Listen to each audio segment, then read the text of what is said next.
Hi, and welcome to week 7 of our class. This week and next, and we're all done.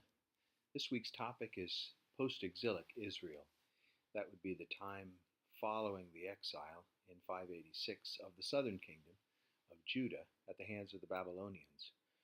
The Babylonians themselves only lasted for another 50 years or so before they were defeated by the Persians. And the Persians had a different policy toward exiled nations, whereas the Babylonians preferred to scatter them across their empire. The Persians preferred to allow them to return home, and they did so for the Jews beginning in 538. We have this artifact. It's about 18 inches long, about 6 to 8 inches at its widest, and it's known as the Cyrus cylinder because it preserves the words of Cyrus in reference to his policy of repatriation, of allowing the Jews and other conquered nations to return home. The Jews, primarily from the former country of Judah, that is to say, from the southern kingdom as opposed to the northern kingdom, those Jews were essentially lost to history, but the Jews from the southern kingdom of Judah maintained their identity because they tended to remain together. They began rebuilding the temple right away, but that work stopped. And it stopped because they had so many other things they had to do to reestablish their homes and farms and society.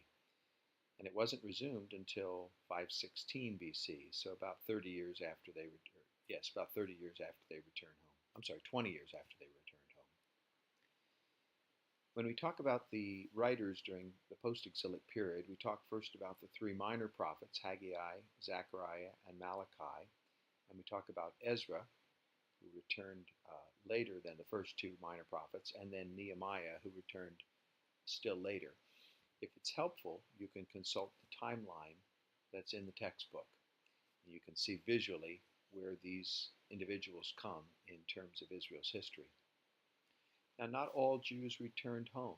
Some chose to remain behind. We think of Ezekiel, the prophet, who remained behind, also Daniel, the prophet, and then Esther, the queen, and we'll have more to say about each one of those. Let's talk first about Ezekiel, the prophet. He was actually taken captive prior to the fall of Jerusalem and then remained in captivity right through the fall of Jerusalem and beyond. He predicted Israel's restoration. He predicted the rebuilding of the temple. And there's an extended section at the end of Ezekiel which describes this rebuilt temple. And you can see what that looked like in a 3D model at the YouTube website that I have there on this slide. Just cut and paste that into your browser and you'll be able to see this. It's a beautiful picture, and it really helps me to capture in my mind what this temple was to look like. Now, there's no sense that Israel understood this to be what they should do when they rebuilt their temple. At least they don't seem to have consulted it at all.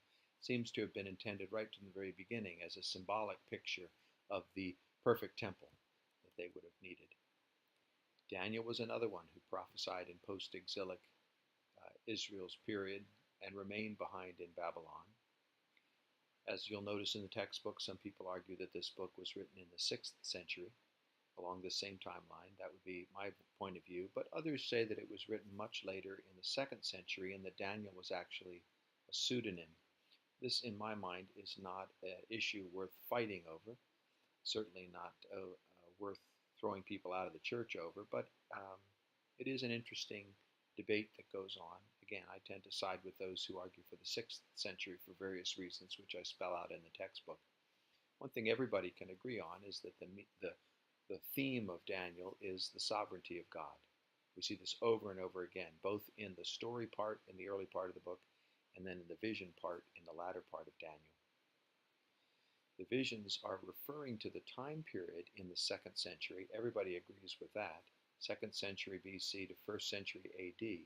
That much is commonly accepted. And then Esther.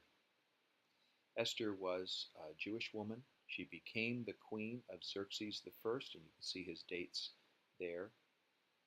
This is a very carefully constructed story, and I don't mean to suggest by calling it a tale that it's not historical. It may well be, but clearly, this is a literary product. It's full of irony.